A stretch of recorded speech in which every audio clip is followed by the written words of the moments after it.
Minnesota Fighting Vikings could and should be looking for their future franchise quarterback, and a line that fans have been tossing about, like, here we go. Vikings need a mobile quarterback. You get a mobile quarterback, and you get a mobile quarterback, and you get a mobile quarterback. We need a QB who can runs, right? So I get it. I understand it, but I do think that it is an oversimplification. So let's talk about it. Just because a quarterback can run a 4.4 doesn't mean that he's going to be right for the Vikings. So Vikings don't need a mobile quarterback per se, but what they do need is a quarterback who can sense pressure, secure extra time, which is something that Kirk Cousins been pretty deficient at. You do need a quarterback who's got better pocket awareness than Dave Ramsey, and just because a guy is fast doesn't mean that he can necessarily do that. Because you look at some of the best pocket quarterbacks in the history of the NFL. You got Tom Brady, who runs like Frank the Tank after he got hit by that trank dart. Peyton Manning, Joe Montana, Dan Marino. Dan Marino literally might have ran a 7-second 40. That's no cap.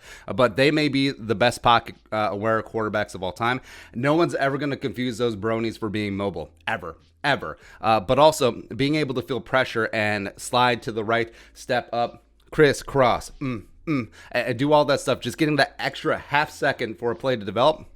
It's great for the offensive line. It's great for the receivers. It's great for the offense. It's great for the team. And you can say like a mobile quarterback, but I think what we should actually be saying is you want a pocket-aware quarterback, even though that's certainly not as catchy.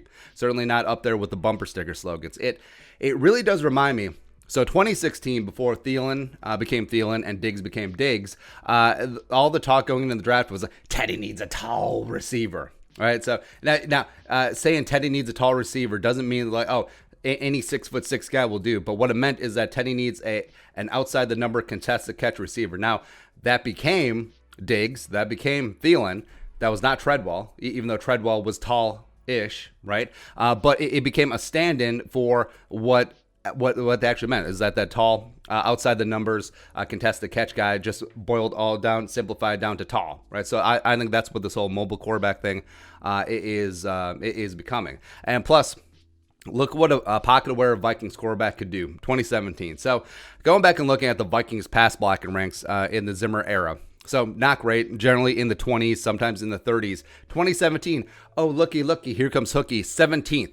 So why the big jump? Wasn't a big change of personnel, wasn't a big change in philosophy, but it is amazing how a pocket-aware quarterback like Case Keenum can just raise the level of offensive line play or perception of offensive line play for a year. Because you know how many sacks Reef and then also right tackle Mike Remmers combined to give up that year?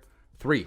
Treso, and that's over 18 games. Pretty damn amazing, right? And also, Case Keenum, he's not a mobile quarterback at all. He ran a 4.8 240 like a donkey, which is slightly faster than Buck's 320-pound rookie right tackle Tristan Wirfs coming out of Iowa. He ran a 4.85. But also, sidebar, what helped Case Keenum get all this pocket awareness?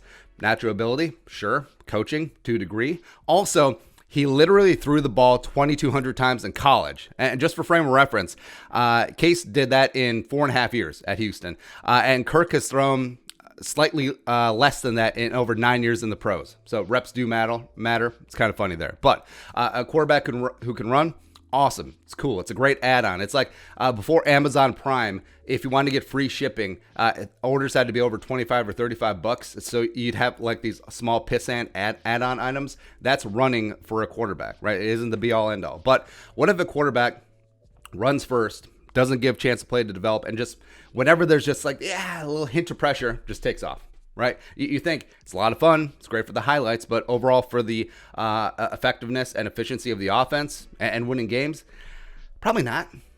Probably not, because the Vikings had that. They had that in Christian Jerome Ponder, the number 12 overall pick in the 2011 draft.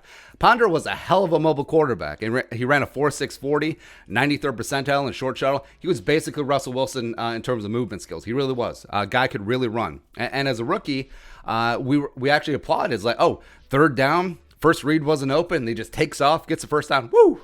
Got a mobile quarterback. Thank heaven for number 7. And then he never grew upon that. Every time it's like, first read, no, run. First read, not run. Screw second read. Run. Right. So sometimes being a mobile quarterback can actually be a hindrance because you don't develop as a passer because you always just rely on your legs. Like, I'll just go make a play. So that doesn't develop you as a quarterback. Now, what the Vikings need is, or what mobile quarterbacks need to do, need to be more like Steve Young, because Steve Young might be the best athlete to ever play quarterback in NFL history, and that is including Michael Vick, that is including Lamar Jackson, and that's not really hyperbole. Steve Young was a bird man back in the day, but when he came out of BYU, I mean, sure, he threw for a ton of yards, but he was still a run-first guy coming into the league, the USFL and then to the league. But then in the NFL, especially in San Francisco, Bill Walsh, Mike Holmgren, Mike Shanahan, he learned to be a pocket passer first and then using his mobility second as an extra dimension, right, instead of the first dimension. Or sometimes you do get the best of both worlds. A guy like Russell Wilson runs a 4.6, and plus he's Houdini in the pocket. And you just think of how bad the Seattle offensive line is. Just imagine how bad that offensive line would be if they had a guy like Kirk Cousins back there or like Drew Bledsoe back there, right? So the Vikings do need a quarterback who is pocket aware first. Mobility, sure, it's a great bonus because just looking at the draft prospect 40 times, black and white stats. Now, some of these times are either not official, timed at their, just college spring practice, or they're from high school. So, I mean, these kids have certainly developed in 3-4 years. But just looking at the black and white times, I mean, obviously, Fields will be the slam dunk pick, right? Around 4.38 40 unofficially on campus. And also, it's cool. On Saturday, he beat down basically FCS team Nebraska-Lincoln. He had one incomplete pass. Awesome. But also, what's the number one scouting concern about Fields? Pocket awareness. So even though he could be the fastest quarterback in this class by far and be one of the best athletes to ever come to the league to play the quarterback position, if he cannot handle pressure, if he cannot step up, if he cannot slide, if he cannot just buy that extra half second of time, what's the point? What is the point? And Lawrence, he's never going to be confused with Usain Bolt anytime soon for a myriad of reasons. But also, he does have the best pocket awareness of this class because he's honed it over 3 years playing at the highest level. Yes, with good offensive line, but also look at some of the defensive lines he's playing, especially in the college football playoffs. And he's able to manufacture extra time for himself, let his receivers get just that extra hint. Plus, he's a big-bodied guy. He really does remind me of a slightly more agile early career Big Ben.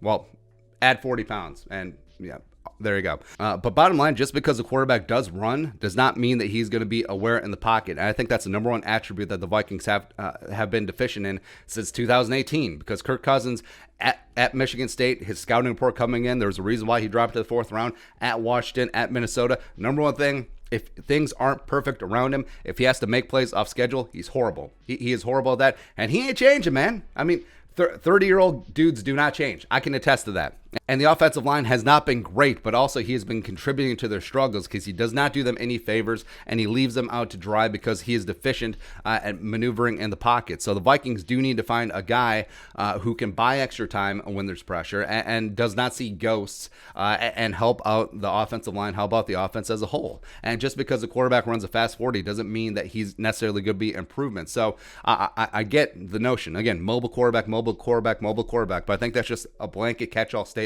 No, you need a quarterback with pocket awareness. Again, not as catchy, but there you go. But your thoughts. The mobile quarterback myth, let us know in the comments section below. Subscribe for daily Vikings takes. Want to support that work, post on the Venmo. But until next time, Skol, production value.